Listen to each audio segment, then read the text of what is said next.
अस्सलामुअलैकुम व्यूअर्स, क्या हाल चाल है आप सबके। उम्मीद है कि आप सब लोग ठीक ठाक होंगे, खैर खैरियत से होंगे।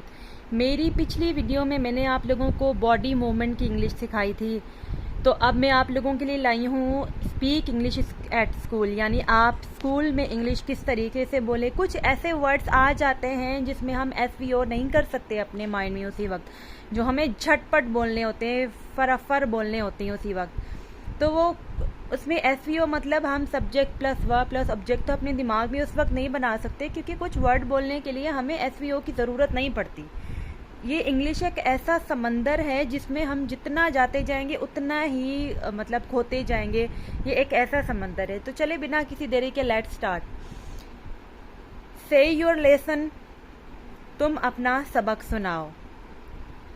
ही is quick at figures, he is quick at figures, वो हिसाब में तेज़ है। आप कुछ भी लगा सकते हैं इसकी जगह, मैथ, इंग्लिश, कुछ भी आप ऐड कर सकते हैं अपनी तरफ से। So let's start.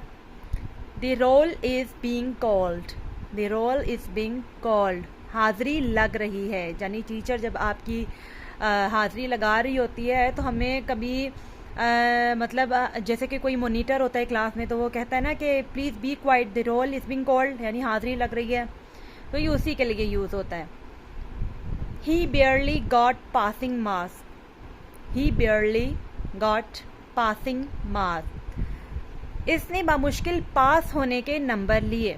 यानी कभी कभार जब हमारे एग्ज़ाम हो जाते हैं ना, तो रिज़ल्ट आता है, तो मतलब उसने इतनी मुश्किल से नंबर लिए होते हैं कि सिर्फ पास ही हो सकता है वो बंदा, तो उसको हम इंग्लिश में कैसे कह सकते हैं, he barely got passing marks. चलें जी, नेक्स्ट है they are very efficient and painstaking, यानी वो बहुत ही काबिल और मेहनती हैं। इफ़िशेंट मतलब काबिल, पेंसटेकिंग मतलब मेहनती। हार्ड वर्किंग का एक नया सिनोनिम है, थिसारस में भी इसका जिक्र है, मेंशन है ये अल्फाज पेंसटेकिंग। मैं आप लोगों को इंशाल्लाह बोरिंग वर्ड्स के सिनोनिम भी सिखाऊंगी इंशाल्लाह आने वाली वीडियो में। बस आपने मेरे चैनल को सब्सक्राइब करना है, लाइक करना है और शेयर करना है। चलिए जी, तो नेक्स्ट सेंटेंस पे चलते हैं। He is very kind to us, he is very kind to us. मेरी प्रोनाउंसिएशन की तरफ भी गौर करें please, note down my pronunciation. वो हम पर बहुत मेहरबान है, वो हम पर बहुत मेहरबान है। How did you fair on your exam, तुम इम्तिहान में कैसे रहे। ये तो एक कॉमन सा सवाल है जो आजकल हम हर किसी से पूछ रहे होते हैं। इम्तिहान मतलब एग्जामिनेशन हॉल से जो भी बाहर आ रहा होता है, हम लाजमी उससे पूछते हैं that how did you fair on your exam. तो आप ये वहाँ पर यूज़ कर सकते हैं, you can use their. The examination is drawing near, आजकल किस किस के एग्ज़ाम नज़दीक आ रहे हैं, उसके लिए हम ये यूज़ कर सकते हैं, the examination is drawing near. चलिए जी, नेक्स्ट है he was late for the school, उसे स्कूल पहुंचने में देर हो गई।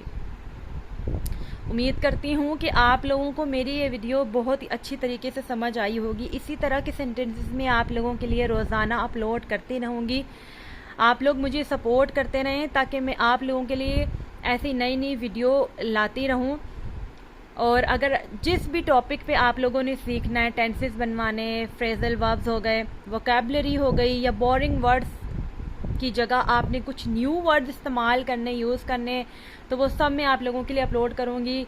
लेकिन रिक्वेस्ट ये कि आप मुझे सपोर्ट करें, कमेंट बॉक्स में मुझे आकर बताएं कि आप किस तरह की इंग्लिश सीखना चाहते हैं। आप पैराग्राफ लिखना सीखना चाहते हैं, आप मतलब कुछ ऐसे फ़िक्रात होते हैं जो मतलब हम SVO करके उसी वक्त हम नहीं बना सकते। कॉन्वर्सेशन में तो और डिबेट्स में तो ख़ास तौर पर हमें SVO पे जाने की ज़रूरत ही नहीं पड़ती, हमें बस फटाफट बोलना पड़ता है। और एक यकीन माने कि मैंने एक बंदे की वीडियो देखी थी, उसने कहा था कि हम ये जो मतलब US वाले अमेरिकन होते हैं, इनको तो अपनी खुद की इंग्लिश की ग्रामर समझ में नहीं आती, वो बोलते वक्त उनको पता ही नहीं लगता कितने कितने अल्फाज वो खा जाते हैं, लेकिन फिर भी वो ठीक होते हैं क्योंकि उनका सेंस समझ में आ रहा होता। तो आप भी ऐसी कोशिश करें कि आप लोगों को सेंस समझ में आए। आप जब बोलते जाएंगे तो मतलब समझे कि कहाँ से कहाँ आप पहुँच जाएंगे।